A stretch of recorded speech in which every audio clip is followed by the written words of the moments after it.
1 year Bible reading plan. Mark 7 chapter 1 to 23 verse. Leviticus 26 chapter 27 chapter.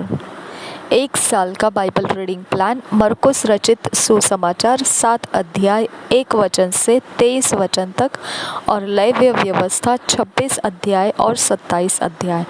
हम English में जब पढ़ेंगे तो किंग्स जेम्स वर्शन में से पढ़ेंगे, हिंदी में जब पढ़ेंगे तो BSI बाइबल में से पढ़ेंगे। Mark 7 chapter 1 to 23 verse. Christ reproacheth the scribes and Pharisees for their hypocrisy. Meat defileth not a man.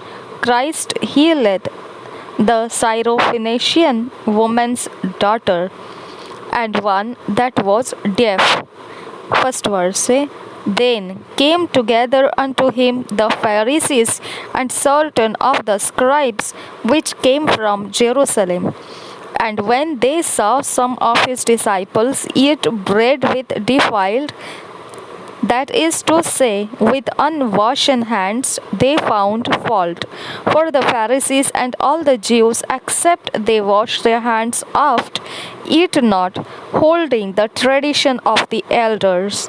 And when they come from the market, except they wash, they eat not, and many other things there be which they have received to hold, as the washing of cups and pots, brazen vessels, and of tables. Then the Pharisees and scribes asked him, Why walk not thy disciples according to the tradition of the elders, but eat bread with unwashen hands? He answered and said unto them, Well hath Isaiah prophesied of you hypocrites, as it is written, This people honoureth me with their lips, but their heart is far from me. Howbeit in vain do they worship me, teaching for doctrines the commandments of men, for laying aside the commandment of God. Ye hold the tradition of men, as the washing of pots and cups, and many other such like things ye do. And he said unto them, Full well ye reject the commandment of God, that ye may keep your own tradition. For Moses said, Honour thy father and thy mother, and whoso curseth father or mother, let him die the death. But ye say, If a man shall say to his father or mother, It is Korban, that is to say, a gift by whatsoever thou mightest be profited by me, he shall be free. And ye suffer him no more to do aught for his father or his mother, making the word of God of none effect through your tradition, which ye have delivered. Many such like things do ye. And when he had called all the people unto him, he said unto them, Hearken unto me, every one of you, and understand. There is nothing from without a man that entering into him can defile him, but the things which come out of him, those are they that defile the man. If any man have ears to hear, let him hear. And when he was entered into the house from the people, his disciples asked him concerning the parable. And he saith unto them, Are ye so without understanding also? Do ye not perceive that whatsoever thing from without entereth into the man, it cannot defile him? Because it entereth not into his heart, but into the belly, and goeth out into the draught, purging all meats. And he said, That which cometh out of the man, that defileth the man. For from within, out of the heart of men, proceed evil thoughts, adulteries, fornications, murders, thefts, covetousness, wickedness, deceit, lasciviousness, an evil eye, blasphemy, pride, foolishness. All these evil things come from within and defile the man.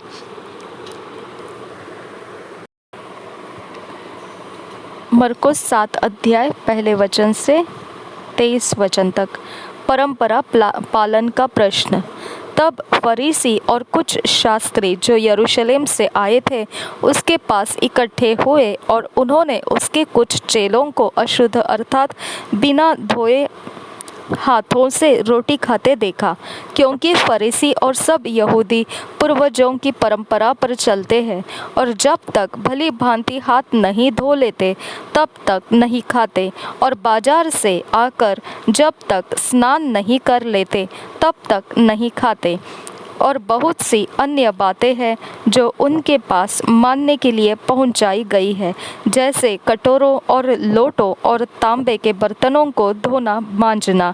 इसलिए उन फरीसियों और शास्त्रियों ने उससे पूछा, तेरे चेले क्यों पूर्वजों की परंपराओं पर नहीं चलते और बिना धोए हाथों से रोटी खाते हैं? उसने उनसे कहा, यशायाह ने तुम कपटियों के विषय में बहुत ठीक भविष्यवाणी की, जैसा लिखा है, ये लोग होठों से तो मेरा आदर करते हैं पर उनका मन मुझसे दूर रहता है। ये व्यर्थ मेरी उपासना करते हैं, क्योंकि मनुष्यों की आज्ञाओं को धर्मोपदेश करके सिखाते हैं, क्योंकि तुम परमेश्वर की आज्ञा को टालकर मनुष्यों की रीतियों को मानते हो। उसने उनसे कहा, तुम अपनी परंपराओं को मानने के लिए परमेश्वर की आज्ञा कैसी अच्छी तरह टाल देते हो, क्योंकि मूसा ने कहा है, अपने पिता और अपनी माता का आदर कर, और जो कोई पिता व माता को बुरा कहे वह अवश्य मार डाला जाए। परंतु तुम कहते हो कि यदि कोई अपने पिता व माता से कहे, जो कुछ तुझे मुझसे लाभ पहुंच सकता था वह कुर्बान अर्थात संकल्प हो चुका, तो तुम उसको उसके पिता व उसकी माता की कुछ सेवा करने नहीं देते। इस प्रकार तुम अपनी परंपराओं से जिन्हें तुमने ठहराया है परमेश्वर का वचन टाल देते हो और ऐसे ऐसे बहुत से काम करते हो। मनुष्य को अशुद्ध करने वाली बातें। 14 वचन से आगे। तब उसने लोगों को अपने पास बुलाकर उनसे कहा, तुम सब मेरी सुनो और समझो। ऐसी कोई वस्तु नहीं जो मनुष्य में बाहर से समाकर उसे अशुद्ध करे, परंतु जो वस्तुएं मनुष्य के भीतर से निकलती है वे ही उसे अशुद्ध करती है। यदि किसी के सुनने के कान हो तो सुन ले। जब वह भीड़ के पास से घर में गया तो उसके चेलों ने इस दृष्टांत के विषय में उससे पूछा। उसने उनसे कहा, क्या तुम भी ऐसे ना समझ हो? क्या तुम नहीं समझते कि जो वस्तु बाहर से मनुष्य के भीतर जाती है वह उसे अशुद्ध नहीं कर सकती, क्योंकि वह उसके मन में नहीं परंतु पेट में जाती है और संडास से निकल जाती है। यह कहकर उसने सब भोजन वस्तुओं को शुद्ध ठहराया। फिर उसने कहा, जो मनुष्य में से निकलता है वही मनुष्य को अशुद्ध करता है, क्योंकि भीतर से अर्थात मनुष्य के मन से बुरे बुरे विचार, व्यभिचार, चोरी, हत्या, पर स्त्री गमन, लोभ, दुष्टता, छल, लुचपन, कुदृष्टि, निंदा, अभिमान और मूर्खता निकलती है। ये सब बुरी बातें भीतर ही से निकलती है और मनुष्य को अशुद्ध करती है। लेविटिकस 26 चैप्टर 1 वर्स से पढ़ेंगे। Introduction. Of idolatry, of religiousness, a blessing to the obedience, a curse to the disobedient, a promise to the penitent। 1 verse से पढ़ेंगे। Ye shall make you no idols, nor graven image, neither rear up you up a standing image, neither shall ye set up any image of stone in your land, to bow down unto it, for I am the Lord your God। Ye shall keep my Sabbaths and reverence my sanctuary. I am the Lord.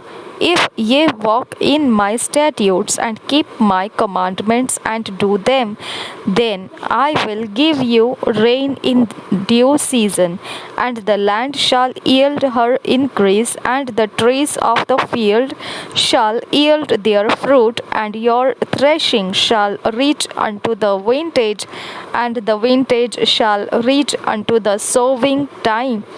And ye shall eat your bread to the full, and dwell in your land safely. And I will give peace in the land, and ye shall lie down, and none shall make you afraid.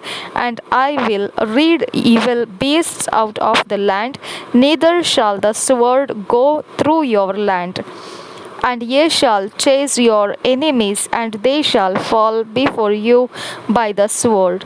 And 5 of you shall chase 100, and 100, and 100 of you shall put 10,000 to flight.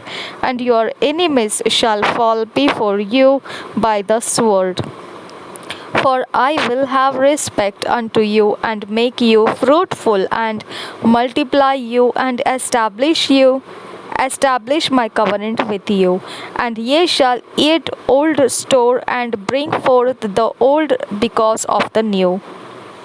And I will set my tabernacle among you, and my soul shall not abhor you.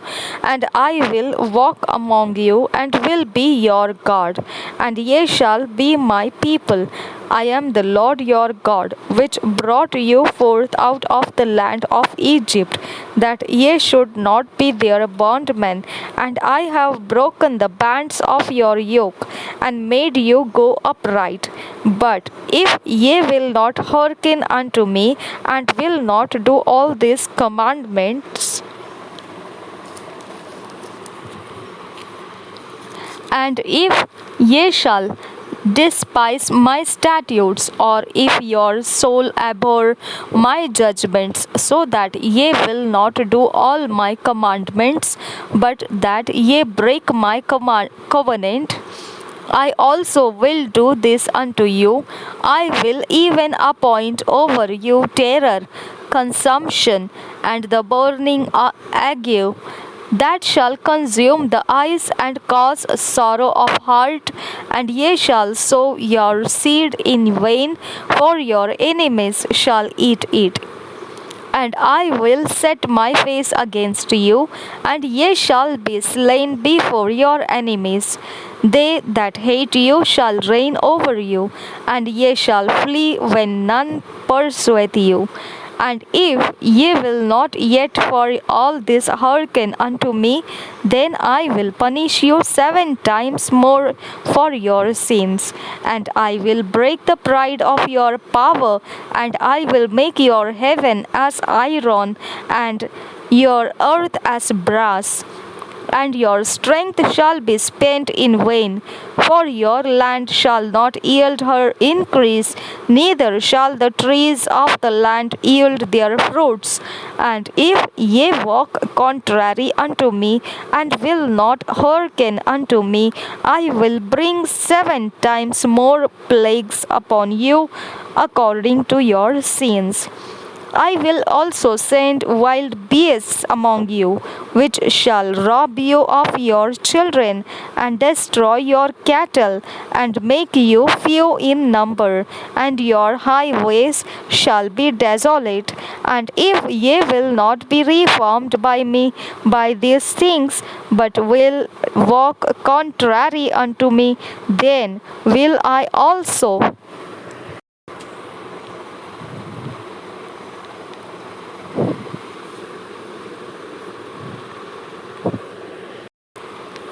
21 verse say, and if ye walk contrary unto me, and will not hearken unto me, I will bring 7 times more plagues upon you according to your sins.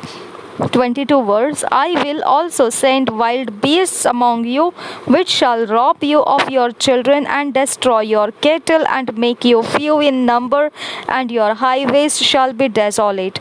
23 verse. And if ye will not be reformed by me by these things, but will walk contrary unto me.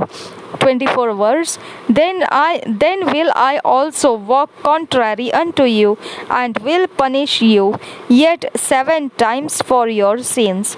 25 verse. And I will bring a sword upon you that shall avenge the quarrel of my covenant, and when ye are gathered together within your cities, I will send the pestilence among you, and ye shall be delivered into the hand of the enemy.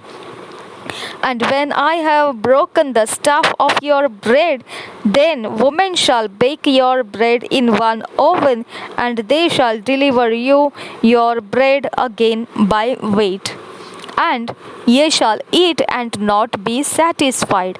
And if ye will not for all this hearken unto me, but walk contrary unto me, then I will walk contrary unto you also in fury, and even I will chastise you 7 times for your sins. And ye shall eat the flesh of your sons, and the flesh of your daughters shall ye eat. And I will destroy your high places, and cut down your images, and cast your carcasses upon the carcasses of your idols, and my soul shall abhor you. And I will make your cities waste, and bring your sanctuaries unto desolation, and I will not smell the savour of your sweet odours, and I will bring the land into desolation. And your enemies which dwell therein shall be astonished at it. And I will scatter you among the heathen, and will draw out a sword after you.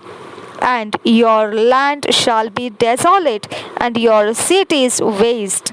Then shall the land enjoy her Sabbaths as long as it lieth desolate, and ye be in your enemy's land. Even then shall the land rest and enjoy her Sabbaths. As long as it lieth desolate, it shall rest, because it did not rest in your Sabbaths when ye dwelt upon it, and upon them that are left alive of you. I will send a faintness into their hearts in the land of their enemies, and the sound of a shaken leaf shall chase them, and they shall flee as fleeing from a sword, and they shall fall when none pursueth, and they shall fall one upon another, as it were before a sword, when none pursueth, and ye shall have no power to stand before your enemies, and ye shall perish among the heathen, and the land of your enemies shall eat you up. And they that are left of you shall pine away in their iniquity in your enemies' lands, and also in the iniquities of their fathers shall they pine away with them.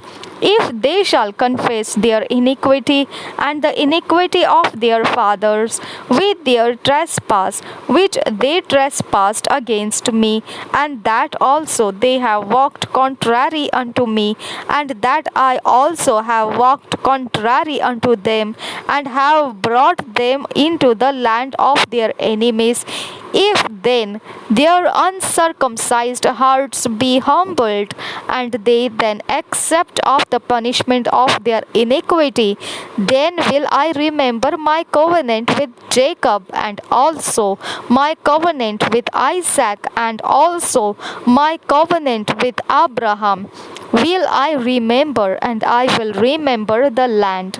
the land also shall be left of them, and shall enjoy her Sabbaths, while she lieth desolate without them, and they shall accept of the punishment of their iniquity, because they despised my judgments, and because their soul abhorred my statutes. And yet, for all that, when they be in the land of their enemies, I will not cast them away, neither will I abhor them, to destroy them utterly, and to break my covenant with them. For I am the Lord their God. But I will for their sakes remember the covenant of their ancestors, whom I brought forth out of the land of Egypt in the sight of the heathen, that I might be their God. I am the Lord. These are the statutes and judgments and laws which the Lord made between him and the children of Israel in Mount Sinai by the hand of Moses. Chapter 27. Concerning vows of the Lord's firstlings, no devoted thing may be redeemed, the tithe may not be changed. And the Lord spake unto Moses, saying, Speak unto the children of Israel, and say unto them, When a man shall make a singular vow, the persons shall be for the Lord by thy estimation. And thy estimation shall be of the male from 20 years old even unto 60 years old. Even thy estimation shall be 50 shekels of silver after the shekel of the sanctuary. And if it be a female, then thy estimation shall be 30 shekels. And if it be from 5 years old, even unto 20 years old, then thy estimation shall be of the male 20 shekels, and for the female 10 shekels. And if it be from a month old, even unto 5 years old, then thy estimation shall be of the male 5 shekels of silver, and for the female thy estimation shall be 3 shekels of silver. And if it be from 60 years old and above, if it be a male, then thy estimation shall be 15 shekels, and for the female 10 shekels. But if he be poorer than thy estimation, then he shall present himself before the priest, and the priest shall value him according to his ability that vowed shall the priest value him. And if it be a beast whereof men bring an offering unto the Lord, all that any man giveth of such unto the Lord shall be holy. He shall not alter it, nor change it, a good for a bad, or a bad for a good. And if he shall at all change beast for beast, then it and the exchange thereof shall be holy. And if it be any unclean beast, of which they do not offer a sacrifice unto the Lord, then he shall present the beast before the priest, and the priest shall value it, whether it be good or bad. As thou valuest it, who art the priest, so shall it be. But if he will at all redeem it, then he shall add a fifth part thereof unto thy estimation. And when a man shall sanctify his house to be holy unto the Lord, then the priest shall estimate it, whether it be good or bad. As the priest shall estimate it, so shall it stand. And if he that sanctified it will redeem his house, then he shall add the fifth part of the money of thy estimation unto it, and it shall be his. And if a man shall sanctify unto the Lord some part of a field of his possession, then thy estimation shall be according to the seed thereof. An homer of barley seed shall be valued at 50 shekels of silver. If he sanctify his field from the year of Jubilee, according to thy estimation, it shall stand. But if he sanctify his field after the Jubilee, then the priest shall reckon unto him the money according to the years that remain, even unto the year of the Jubilee, and it shall be abated from thy estimation. And if he that sanctified the field will in any wise redeem it, then he shall add the fifth part of the money of thy estimation unto it, and it shall be assured to him. And if he will not redeem the field, or if he have sold the field to another man, it shall not be redeemed any more. But the field, when it goeth out in the Jubilee, shall be holy unto the Lord. As a field devoted, the possession thereof shall be the priest's. And if a man sanctify unto the Lord a field which he hath bought, which is not of the fields of his possession, then the priest shall reckon unto him the worth of thy estimation, even unto the year of the Jubilee, and he shall give thine estimation in that day as a holy thing unto the Lord. In the year of the Jubilee, the field shall return unto him of whom it was bought, even to him to whom the possession of the land did belong. And all thy estimations shall be according to the shekel of the sanctuary. 20 gerahs shall be the shekel. Only the firstling of the beasts, which should be the Lord's firstling, no man shall sanctify it. Whether it be ox or sheep, it is the Lord's. And if it be of an unclean beast, then he shall redeem it according to thine estimation, and shall add a fifth part of it thereto. Or if it be not redeemed, then it shall be sold according to thy estimation. Notwithstanding, no devoted thing that a man shall devote unto the Lord of all that he hath, both of man and beast, and of the field of his possession, shall be sold or redeemed. Every devoted thing is most holy unto the Lord. None devoted which shall be devoted of men shall be redeemed, but shall surely be put to death. And all the tithe of the land, whether of the seed of the land or of the fruit of the tree, is the Lord's. It is holy unto the Lord. And if a man will at all redeem out of his tithes, he shall add thereto the fifth part thereof. And concerning the tithe of the herd or of the flock, even of whatsoever passeth under the rod, the tenth shall be holy unto the Lord. He shall not search whether it be good or bad, neither shall he change it. And if he change it at all, then both it and the change thereof shall be holy. It shall not be redeemed.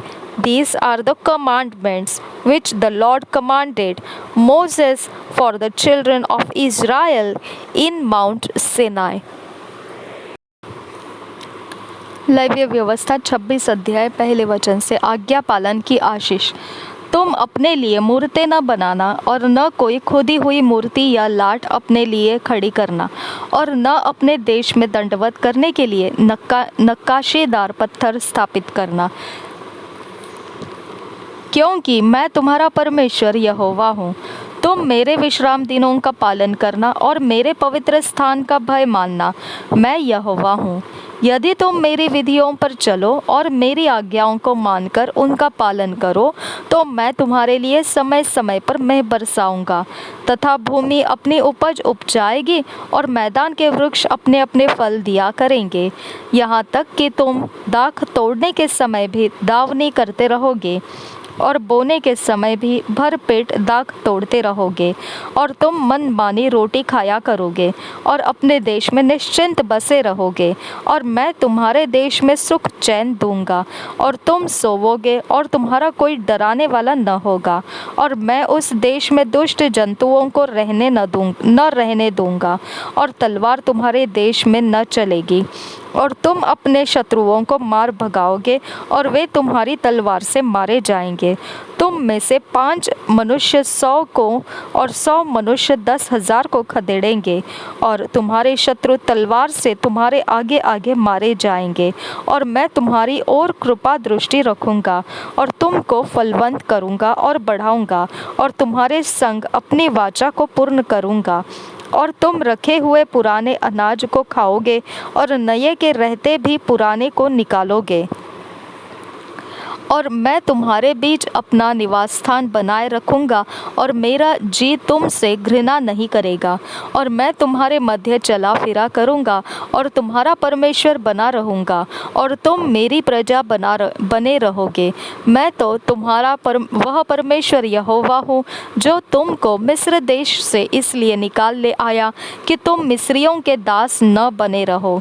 और मैंने तुम्हारे जुए को तोड़ डाला है, और तुमको सीधा खड़ा करके चलाया है।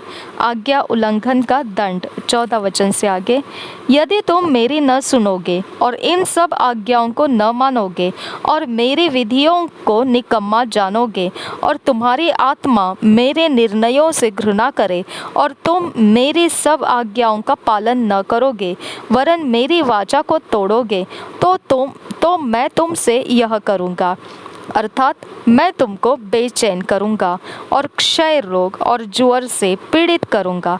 और इनके कारण तुम्हारी आंखें धुंधली हो जाएंगी, और तुम्हारा मन अति उदास होगा, और तुम्हारा बीज बोना व्यर्थ होगा, क्योंकि तुम्हारे शत्रु उसकी उपज खा लेंगे, और मैं भी तुम्हारे विरुद्ध हो जाऊँगा, और तुम अपने शत्रुओं से हार जाओगे, और तुम्हारे बैरी तुम्हारे ऊपर अधिकार करेंगे। और जब कोई तुमको खदेड़ता भी न होगा, तब भी तुम भागोगे। और यदि तुम इन बातों के उपरांत भी मेरी न सुनो, तो मैं तुम्हारे पापों के कारण तुम्हें 7 गुनी ताड़ना और दूंगा, और मैं तुम्हारे बल का घमंड तोड़ डालूंगा, और तुम्हारे लिए आकाश को मानो लोहे का और भूमि को मानो पीतल की बना दूंगा, और तुम्हारा बल अकारत गवाया जाएगा। क्योंकि तुम्हारी भूमि अपनी उपज न उपजाएगी, और मैदान के वृक्ष अपने फल न देंगे। यदि तुम मेरे विरुद्ध चलते ही रहो और मेरा कहना न मानो, तो मैं तुम्हारे पापों के अनुसार तुम्हारे ऊपर और 7 गुना संकट डालूंगा। और मैं तुम्हारे बीच वन पशु भेजूंगा, जो तुमको निर्वंश करेंगे, और तुम्हारे घरेलू पशुओं को नष्ट कर डालेंगे, और तुम्हारी गिनती घटाएंगे, जिससे तुम्हारी सड़कें सूनी पड़ जाएंगी। फिर यदि तुम इन बातों पर भी मेरी ताड़ना से न सुधरो और मेरे विरुद्ध चलते ही रहो, तो मैं भी तुम्हारे विरुद्ध चलूंगा, और तुम्हारे पापों के कारण मैं आप ही तुमको 7 गुना मारूंगा। और मैं तुम पर एक ऐसी तलवार चलवाऊंगा, जो वाचा तोड़ने का पूरा पलटा लेगी। और जब तुम अपने नगरों में जाकर इकट्ठे होंगे, तब मैं तुम्हारे बीच मरी फैलाऊंगा, और तुम अपने शत्रुओं के वश में सौंप दिए जाओगे। जब मैं तुम्हारे लिए अन्न के आधार को दूर कर डालूंगा, तब 10 स्त्रियों तुम्हारी रोटी एक ही तंदूर में पकाकर तौल कर बांट देगी, और तुम खाकर भी तृप्त न होगे। फिर यदि तुम इसके उपरांत भी मेरी न सुनोगे और मेरे विरुद्ध चलते ही रहोगे, तो मैं अपने न्याय में तुम्हारे विरुद्ध चलूंगा, और तुम्हारे पापों के कारण तुमको 7 गुनी ताड़ना भी दूंगा, और तुमको अपने बेटों और बेटियों का मांस खाना पड़ेगा। और मैं तुम्हारे पूजा के ऊंचे स्थानों को ढा दूंगा, और तुम्हारे सूर्य की प्रतिमाएं तोड़ डालूंगा, और तुम्हारी लोथों को तुम्हारे तोड़ी हुई मूर्तियों पर फेंक दूंगा और मेरी आत्मा को तुमसे घृणा हो जाएगी और मैं तुम्हारे नगरों को उजाड़ दूंगा और तुम्हारे पवित्र स्थानों को उजाड़ दूंगा और तुम्हारे सुखदायक सुगंध ग्रहण न करूंगा और मैं तुम्हारे देश को सूना कर दूंगा और तुम्हारे शत्रु जो उसमें रहते हैं वे इन बातों के कारण चकित होंगे और मैं तुमको जाति जाति के बीच तितर बितर करूंगा और तुम्हारे पीछे पीछे तलवार खींचे रहूंगा और तुम्हारा देश सूना हो जाएगा और तुम्हारे नगर उजाड़ हो जाएंगे। तब जितने दिन वह देश सूना पड़ा रहेगा और तुम अपने शत्रुओं के देश में रहोगे, उतने दिन वह अपने विश्राम कालों को मानता रहेगा, तब ही वह देश विश्राम पाएगा, अर्थात अपने विश्राम कालों को मानता रहेगा। जितने दिन वह सूना पड़ा रहेगा उतने दिन उसको विश्राम रहेगा, अर्थात जो विश्राम उसको तुम्हारे वहाँ बसे रहने के समय तुम्हारे विश्राम कालों में न मिला होगा वह उसको तब मिलेगा। और तुम में से जो बच रहेंगे और अपने शत्रुओं के देश में होंगे उनके हृदय में मैं कायरता उपजाऊंगा और वे पत्ते के खड़कने से भी भाग जाएंगे और वे ऐसे भागेंगे जैसे कोई तलवार से भागे और किसी के बिना पीछा किए भी वे गिर पड़ेंगे। जब कोई पीछा करने वाला न हो तब भी मानो तलवार के भय से वे एक दूसरे से ठोकर खाकर गिरते जाएंगे और तुमको अपने शत्रुओं के सामने ठहरने की कुछ शक्ति न होगी। तब तुम जाति जाति के बीच पहुंचकर नष्ट हो जाओगे और तुम्हारे शत्रुओं की भूमि तुमको खा जाएगी और तुम में से जो बचे रहेंगे वे अपने शत्रुओं के देश में अपने अधर्म के कारण गल जाएंगे और अपने पुरखाओं के अधर्म के कामों के कारण भी वे उन्हीं के समान गल जाएंगे। पर यदि वे अपने और अपने पितरों के अधर्म को मान लेंगे, अर्थात उस विश्वासघात को जो वे मेरा करेंगे, और यह भी मान लेंगे कि हम यहोवा के विरुद्ध चले थे, इसी कारण वह हमारे विरुद्ध होकर हमें शत्रुओं के देश में ले आया है। यदि उस समय उनका खतना रहित हृदय दब जाएगा और वे उस समय अपने अधर्म के दंड को अंगीकार करेंगे, तब जो वाचा मैंने याकूब के संग बांधी थी उसको मैं स्मरण करूँगा और जो वाचा मैंने इसहाक से और जो वाचा मैंने अब्राहम से बांधी थी उनको भी स्मरण करूंगा और इस देश को भी मैं स्मरण करूंगा। पर वह देश उनसे रहित होकर सूना पड़ा रहेगा और उनके बिना सूना रहकर भी अपने विश्राम कालों को मानता रहेगा और वे लोग अपने अधर्म के दंड को अंगीकार करेंगे। इसी कारण से कि उन्होंने मेरी आज्ञाओं का उल्लंघन किया था और उनकी आत्माओं को मेरी विधियों से घृणा थी। इतने पर भी जब वे अपने शत्रुओं के देश में होंगे तब मैं उनको इस प्रकार नहीं छोड़ूंगा और न उनसे ऐसी घृणा करूंगा कि उनका सर्वनाश कर डालूं और अपनी उस वाचा को तोड़ दूं जो मैंने उनसे बांधी है, क्योंकि मैं उनका परमेश्वर यहोवा हूँ। परंतु मैं उनकी भलाई के लिए उनके पितरों से बांधी हुई वाचा को स्मरण करूंगा, जिन्हें मैं अन्य जातियों के आंखों के सामने मिस्र देश से निकाल कर लाया कि मैं उनका परमेश्वर ठहरूं। मैं यहोवा हूँ। जो जो विधियाँ और नियम और व्यवस्था यहोवा ने अपनी ओर से इस्राएलियों के लिए सीनै पर्वत पर मूसा के द्वारा ठहराई थी, वे ये ही है। विशेष संकल्प की विधि 27 अध्याय पहले वचन से। फिर यहोवा ने मूसा से कहा, इस्राएलियों से यह कहे कि जब कोई विशेष संकल्प माने तो संकल्प किए हुए प्राणी तेरे ठहराने के अनुसार यहोवा के होंगे। इसलिए यदि वह 20 वर्ष या उससे अधिक और 60 वर्ष से कम अवस्था का पुरुष हो तो उसके लिए पवित्र स्थान के शेकेल के अनुसार 50 शेकेल का रुपया ठहरे। यदि वह स्त्री हो तो 30 शेकेल ठहरे। फिर यदि उसकी अवस्था 5 वर्ष या उससे अधिक और 20 वर्ष से कम की हो तो लड़के के लिए तो 20 शेकेल और लड़की के लिए 10 शेकेल ठहरे।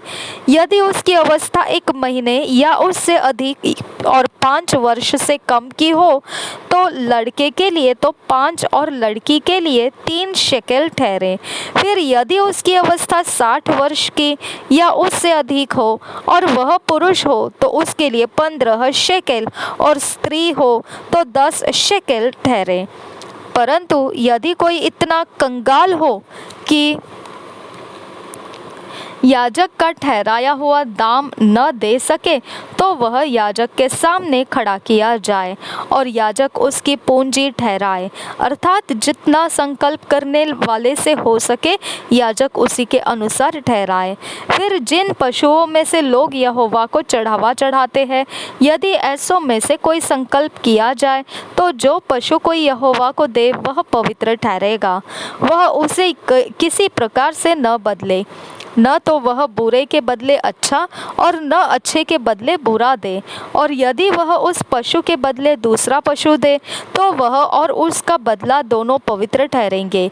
और जिन पशुओं में से लोग यहोवा के लिए चढ़ावा नहीं चढ़ाते, ऐसों में से यदि वह हो तो वह उसको याजक के सामने खड़ा कर दे। तब याजक पशु के गुण अवगुण दोनों विचार कर उसका मोल ठहराए, और जितने याजक ठहराए उसका मोल उतना ही ठहरे। पर यदि संकल्प करने वाला उसे किसी प्रकार से छुड़ाना चाहे तो जो मोल याजक ने ठहराया हो उसमें उसका 5वां भाग और बढ़ा कर दे। फिर यदि कोई अपना घर यहोवा के लिए पवित्र ठहरा कर संकल्प करे तो याजक उसके गुण अवगुण दोनों विचार कर उसका मोल ठहराए, और जितना याजक ठहराए उसका मोल उतना ही ठहरे। और यदि घर का पवित्र करने वाला उसे छुड़ाना चाहे तो जितना रुपया याजक ने उसका मोल ठहराया हो उसमें वह 5वां भाग और बढ़ा कर दे, तब वह घर उसी का रहेगा। फिर यदि कोई अपनी निज भूमि का कोई भाग यहोवा के लिए पवित्र ठहराना चाहे तो उसका मोल इसके अनुसार ठहरे कि उसमें कितना बीज पड़ेगा। जितनी भूमि में होमेर भर जौ पड़े उतनी का मोल 50 शेकेल ठहरे।